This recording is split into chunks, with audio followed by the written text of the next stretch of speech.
This is what Sean O'Malley has to do if he wants to have a chance of beating Aljamain Sterling. It looks like everyone is kind of sliding in the direction and leaning in the direction of Aljamain Sterling completely owning, destroying, and submitting and finishing Sean O'Malley. And I would have to say I am in that group as well. I just think this fight's going to go to the ground at least a couple times, and all it needs to go to the ground is at least a couple times for Aljamain to be able to get a dominant position and successfully finish, submit, TKO Sean O'Malley.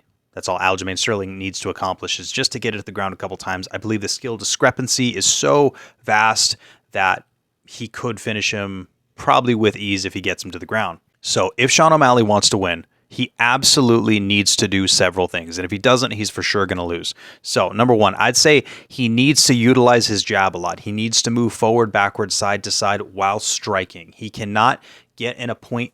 He cannot become sedentary and complacent at any point in the fight. He needs, if there's any fight, he needs to be active and use that footwork that he has, and he does have good footwork. If there's any fight he desperately, imperatively must use that, it's this fight. He needs to strike while moving backwards, forwards, and side to side. I would say, too, he probably needs to keep Aljamain moving forward. So number two, I would say he also probably needs to move. He needs, unless he's moving side to side, he needs to keep Aljamain probably moving backwards. I would do this with jabs, with teeps, with side kicks, with calf kicks. I would do this. I don't know how good Aljamain Sterling's kick defense is, but I would be doing this with all the straightforward weapons that I have, mostly your jabs and your teeps, up kicks, maybe spinning back kicks. I would be trying to keep Aljamain Sterling moving backwards the entire fight, because it is difficult to take people down when they're moving backwards, when they're getting hit, and when they're when they're accumulating brain damage. So that would be number two.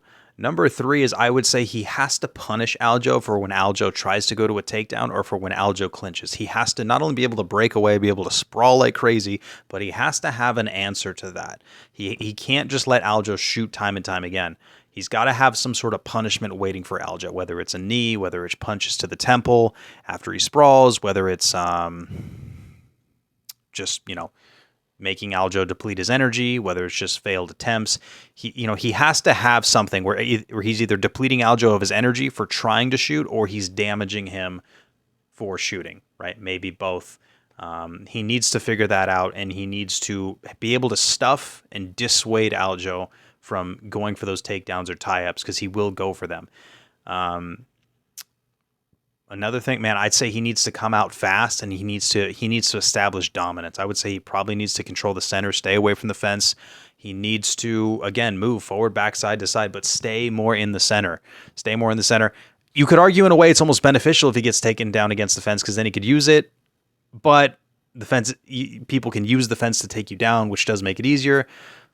Also, if he gets taken down in the open, that makes it harder to get up too. So again, this is the problem when you're facing a much higher level grappler, is that there's so many positions they can put you in, so many things they can do, where if they just get you down a couple times, it could be over.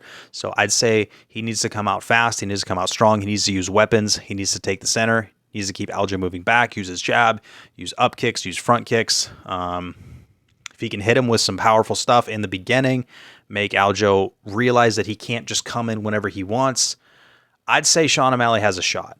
I would say Sean O'Malley has a shot. It's going to be interesting. I don't know how Sean O'Malley's cardio is going to hold up too, if he's being wrestled too for 5 rounds. That's going to be interesting as well. I'd say if Sean O'Malley were to finish, it would probably be within 2 rounds. I'd say after that, it's probably going to start going up to Aljo's favor pretty significantly. But then again, as the rounds go on, you are more slippery. I don't know how much that's going to matter, because I think Aljo's jiu-jitsu and wrestling is so much far beyond Sean's. I don't know how much the slipperiness will matter, but it could be harder to submit Sean in the later rounds as he gets slippery with the sweat and everything like that, and the blood, if there is blood. It could be easier to submit him in those first couple rounds, but it also could be easier for Sean to knock him out, because he's going to be fresh. So we'll have to see. My light just fell. I do pick Aljamain Sterling by submission, I think within probably 3 or 4 rounds. I'd say probably 3 rounds. Submission or, TKO him on the ground.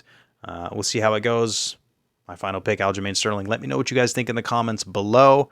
Something crazy could happen, though. Sean O'Malley could knock him out in a couple rounds. First round, it could be insane. It'd be so impressive. I do like Sean O'Malley. He's great for the sport. I just don't think it's his time. This is The Art of Violence. Until next time. Now you attack my family.